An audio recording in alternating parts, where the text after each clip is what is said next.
পশ্চিম বাংলার মা বোন দিদিদের বলবেন, আমরা সিদ্ধান্ত নিয়েছি সংকল্পপত্রে থাকবে।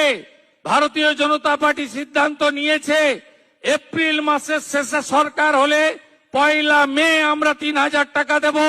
মে মাসে আমাদের সরকার হলে 1 জুন আমরা অ্যাকাউন্টে 3000 টাকা পাঠাবো। এপ্রিল মাসে বিজেপি সরকার এলে মে মাসের ক্যাবিনেটে আমরা আপনাদেরকে 1 জুনের আগে 3000 টাকা করে আপনাদেরকে ঢুকাবো। যদি বিজেপি সরকার হয় 1 মে 3000 টাকা ঢুকবে মহিলাদের অ্যাকাউন্টে। भारतीय जनता पार्टी की सरकार हर महीने 1 से 5 तारीख के अंदर 3000 रुपया हर माता के बैंक अकाउंट में ट्रांसफर करेंगे। না ভান্ডারে তাদেরকে আবার করে আমি শুনছি কেউ কেউ যাচ্ছে ফর্ম ফিল আপ করছে, আইসিডিএস কেউ কেউ যাচ্ছে ফর্ম